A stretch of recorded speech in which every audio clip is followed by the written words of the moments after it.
जी बिल्कुल रमन, सरकार को फैसला, और वाकई बड़ी बात है कि एक हफ्ता भी नहीं लगा और सरकार को फैसला वापस लेना पड़ा। नीरज सिंह जी, क्या इस फैसले का स्वागत करते हैं? जो विपक्ष ने दबाव बनाया वो क्या आपको लगता है कि कारगर हुआ?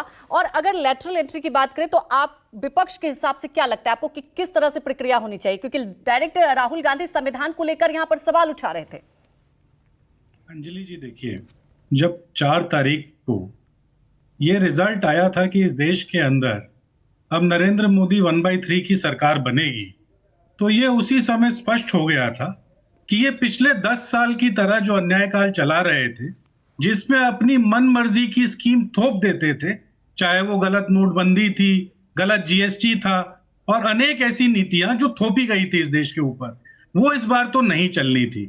और जब से ये सरकार बनी है, आपने देखा है, क्योंकि चुनाव उस संविधान को आगे रखकर लड़ा गया, इंडिया गठबंधन ने अपना पूरा चुनाव उस संविधान के लिए लड़ा जिसके लिए हमारे पूर्वज लड़ते थे। और जब उस संविधान की बारी आई तो हमने कहा इस सरकार को तो हम घुटने पर लाकर दिखा देंगे।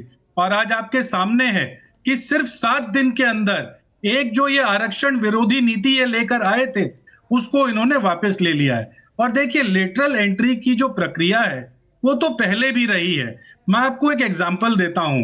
जो बच्चे इंजीनियरिंग की तैयारी करते हैं वो बच्चे कई बार आईटीआई पहले कर लेते हैं, फिर वो लेटरल एंट्री लेके बीटेक करने के लिए आते हैं। जब वो लेटरल एंट्री से बीटेक किया करते थे तो उसके अंदर आरक्षण का प्रावधान होता था। उन सीटों के अंदर जो सामाजिक न्याय की व्यवस्था उस संविधान के अंदर दी गई है वो रखी जाती थी। और इसी बात को तो बार बार हम लोग कह रहे हैं, हम लोग इस बात को मानते हैं कि एडमिनिस्ट्रेटिव रिफॉर्म्स की जरूरत है, लेकिन उस जरूरत के साथ इस देश का जो सोशल फैब्रिक है, जो सोशल जस्टिस